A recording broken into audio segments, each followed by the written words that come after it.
Hey guys, today I have a more serious video where I want to talk to you about Coppa.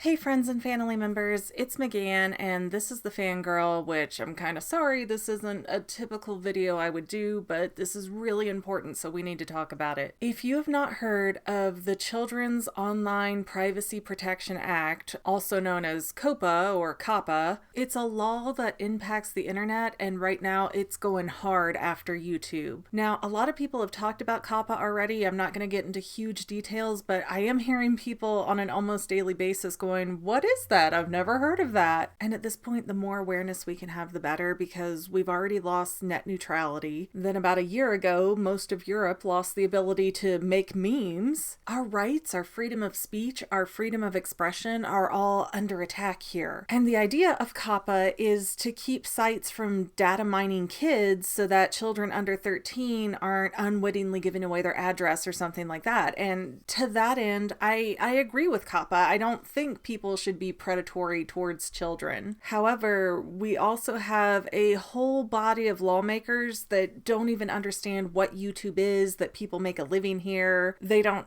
understand anything about how the internet works, but gosh darn it, they're going to pass laws about the internet. And initially, YouTube kind of skated around COPPA by saying, no, we're a site for 13 and over only. But then a lot of complaints started coming to the FTC because YouTube itself was going around and putting into writing, we're the #1 site for kids under 12. What? So as usual, YouTube's bad housekeeping policies for itself and some of its elite members is going to trickle down and crush a lot of us smaller vloggers. I still don't know to this point what's going to happen to me. I could seriously log in on January 1st and find out, oh, I don't have a channel anymore. Because now that the FTC has figured out that YouTube was lying to them and they made them pay all these fines, YouTube has changed its terms of services. So now that the FTC has turned on YouTube and gone, nah, you lied to us for years, so now we're going to find the bejesus out of you for collecting data on minors, which was totally the wrong thing to do on YouTube's part, but money's money. In classic YouTube retaliation, they've now said, hey, we've changed our terms of services so that if we find a channel is not really marketable, we can get rid of it. And if the FTC decides that you're marketing to children and you haven't marked yourself as such, they can fine you up to $42,000. And that's per video. I have almost 400 videos at this point. And while I never considered this to be a children's channel, I started this thinking, I want to talk to other young adults who are interested in these nitty-gritty details of movies too. COPPA doesn't necessarily care because the FTC's outlines are things like, is the video child appealing because it has cartoon characters they would recognize in it? And yes, that's probably 90% of my videos. Now keep in mind, even though I might do a video about Elsa, I could be talking about the psychological abuse that she grew up with, so this is not a video for children. However, some YouTube bots and some FTC bots that are managed by some old people at the FTC are gonna look at my videos and say, would a child click on this? It has bright colors and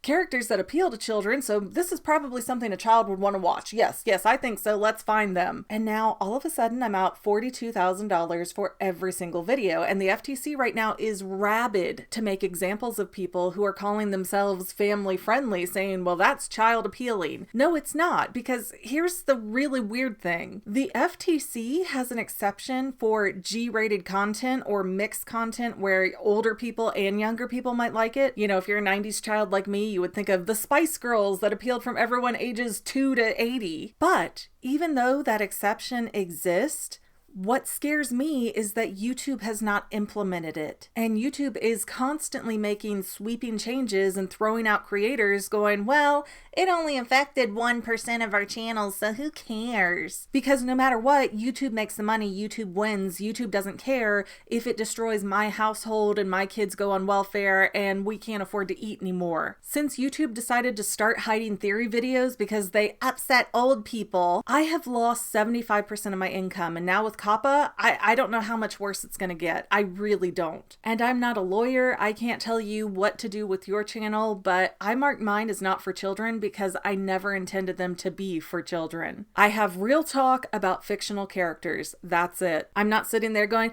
oh, in bubbly magical land, we have Cinderella and she's gonna go off and play with Mulan and they're gonna have a wonderful time together. I'm not doing story time for babies. But at the same time, I am aware that there are people under the age of 13 who watch my channel. My own daughter is one of them. She's 12. And the problem is, if too many people under the age of 13 are watching a specific video, then the FTC and YouTube can still go, this is clearly made for kids and you're lying. Here's a giant fine, which is unconstitutional by the 8th Amendment that forbids fines that are extraordinarily large. There's also this funny little right that we American people have where we're not supposed to be tricked into breaking the law. And right now, the way that Coppa is being defined is very vague to where a lot of creators don't understand it. A lot of lawyers who specialize in social media don't understand the language being used, so they can't look at a channel and say, yes, this is definitely for kids, or no, that is definitely not for children. And because of that, Coppa itself is very illegal at this point because none of us should be waking up making a video and going, is this breaking the law? We're supposed to have clear-cut definitions of this is illegal, this is not. It's like drinking and driving. There's nobody out there going, well, maybe if I have 15 beers, I can drive, or maybe I can't. I don't really understand the law. No, it's if you're even buzzed, you're not supposed to put your keys in the ignition. Very clear-cut. Very simple to understand, but Coppa makes it to where we creators don't know where the line is drawn because the definition of what makes a video appealing to children is so broad and vague. It's basically a blank check for the government to go after whoever they want whenever they want to. And that is not what the United States of America is supposed to be about. As I already said, this violates freedom of speech, freedom of expression. It violates the 8th Amendment to where you can't put excessive fines onto people. I'm not a television station, believe it or not. I don't make millions and millions off of these videos. A lot of them I make a couple of dollars off of. So to let the government come in and say, we don't agree with how you marked your video as not for children, so here's a fine for up to $42,000, that's illegal. And even if they do this plan that they claim to have in place where, well, we're going to see all of your private analytics and we're going to be able to tell, well, you made this much money, so we're going to fine you this much money. That's not going to work because there are tons of channels that aren't monetized or aren't making hardly any money. Coppa right now feels like the FTC is going, our pockets are a little bit empty. Let's see what we can siphon from the general public. And oh yeah, it also violates that law that we're supposed to clear-cut know what is and is not illegal. And since YouTube has totally abandoned its creators at this point in time, that leaves us all to the mercy of the FTC. And even YouTube's like, here's some more vague information. Go consult a lawyer if you're not sure. Like, do you know how hard it is to find a social media lawyer? Let alone how expensive that is? I don't have that in the little tiny bit of money I make off of this channel every month. I have 3 kids to feed and anxiety so high that I cannot work around other people. And YouTube and the FTC are being allowed to take this so far that you see Simba here and Hello Kitty and the Ariel on my shirt, which let me tell you what's interesting about these items. This is about a 10-year-old item, so it is not on the market, not for sale, but it's Hello Kitty, so it's for kids. This is a $35, $38 something plush from the Disney store made for collectors, not for kids. This is a woman's adult shirt with Ariel on it made by the Disney store for adult women. So clearly there is a whole expanded market where adults are enjoying and consuming products that the government and the FTC would deem as made for children. And for vloggers like me, where not only what I'm talking about can be considered child appealing, but the fact that you've seen Archer on this channel before from where he's wandered into the room. Like, I don't plan to put a 3-year-old on camera, but sometimes it just happens. And he's cute and he's mine, so I get to make the call of whether or not he goes in the video. But because he's under 13, that's considered appealing to children, just like the times you've seen our cat Avocado. Or even when I sing at the end of some of the videos and I'm just like, hey, let's just have a moment together, let's have some fun, we're gonna sing whatever. Not only do I have to worry about copyright strikes from that, but now I have to worry that it's considered too appealing for children. It's impossible to win because last year YouTube said, hey, if you're not family friendly, we're gonna demonetize your videos. And now this year in 2019, they're going, well, thank you for making that child-friendly content, now you're demonetized. We have no way to win as creators. And I've heard people say, well, just move your videos to to Facebook then. Facebook is starting to monetize. Well, here's the thing. I tried that, and within 3 seconds of putting a Coraline video on Facebook, it was already copyright claimed by Universal when it had absolutely no footage from that movie, and it was a video of me talking over screenshots from the movie. We are at a point in American history where we have given corporations way too much control. And now we have these children advocacy groups and a few congressmen coming forward to the FTC saying, do this, do this, do this. Make the internet safer, baby-proof the internet, which 1 is impossible, 2 is destroying lives, and 3, all of this really, in my opinion, boils down to a parent-child issue, not a government-child issue.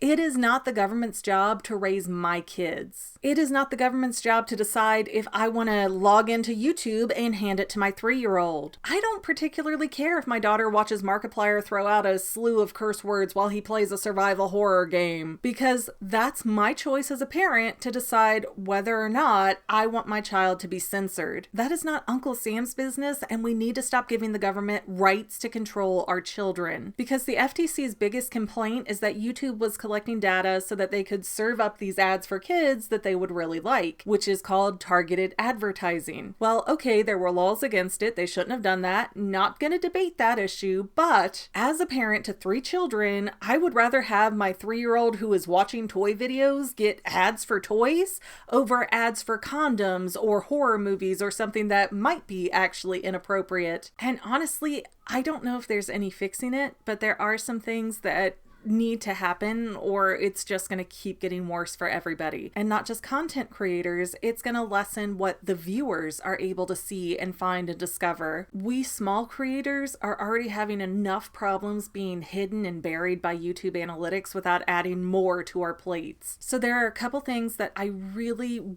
would beg you guys to do to help all of us out. First, for a few more days, the FTC is going to be taking public comments about Coppa and what they should do or what they should be considering. The entirety of YouTube needs you guys to just sit down, get as educated as you can, compose a few paragraphs, and send it to the FTC. This isn't a, you guys suck, like, no, this isn't the time to have a fit, okay? This isn't Twitter. This isn't Tumblr. This is the government, and they're going to read every comment, so take it seriously, make informed statements, and explain to them why you're against Coppa or why Coppa is dangerous, why it's unlawful, why it's unjust, why this is not a government child issue. I have a link below to the FTC form. For as long as it's open, please keep submitting your comments, but just copy your statement, paste it in there, and then when you're done, I have another link below where you can put in your zip code and it will tell you who your representatives are. And my 12-year-old daughter just wrote every congressperson she could get the contact information for. So even if you're not 18, you can still have a voice. So after you send your statement to the FTC, copy it again, go to who'smyrepresentative.com, put in your zip code, hit submit. It will tell you your 3 congressmen. Each of them should have a website where there is a contact form. You contact them, send them the exact same thing that you just sent the FTC. Because from my understanding, and again, I'm not a lawyer, but what I'm hearing, the biggest issue right now with the FTC is that these are not elected officials, they're appointed. And again, many of them really don't know anything about the internet to be making laws like this. But the only reason they're getting involved is because they're getting this loud voice from advocacy groups and a few congressmen. If we can make our voices heard to other senators and representatives, you know, those people that we do elect, we have a much better chance of being heard and having some advocates in this battle to fight our side if they're aware that it's important to us.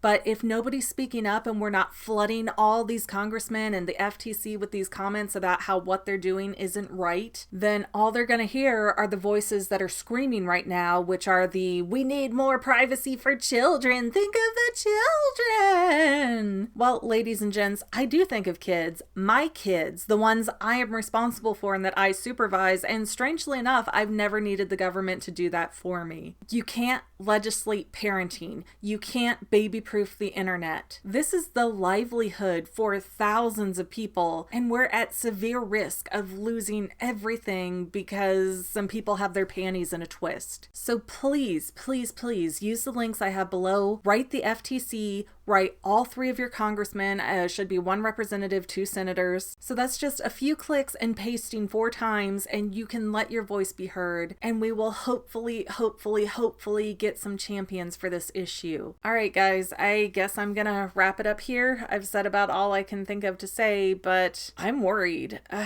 And I've been worried before, but it seems to really be getting worse and snowballing every day and every week. So if we're not willing to stand up right now and yell in unison that no, we don't want Coppa to take over YouTube, we don't want it to destroy people's lives, we have to start months ago, really, but the sooner the better. We got to get on this. We got to get this done. We can't lose YouTube like we lost net neutrality and everything else because we're so busy being complacent and being entertained that we never stand up for anything really. But make no mistake, Coppa will affect your entertainment. It will affect how you can relate to people online, and it could quite possibly be the death of vloggers. I don't have millions of subs to follow me over to Facebook to watch videos there. I can't post a link and make $1 trillion off of some marketing thing. And I don't have people clamoring at my door to put me in commercials or anything else. So if YouTube falls apart, I'm just back to being an agoraphobic housewife that wishes she had more. Thanks for watching, guys. And again, please, FTC Representative Senator.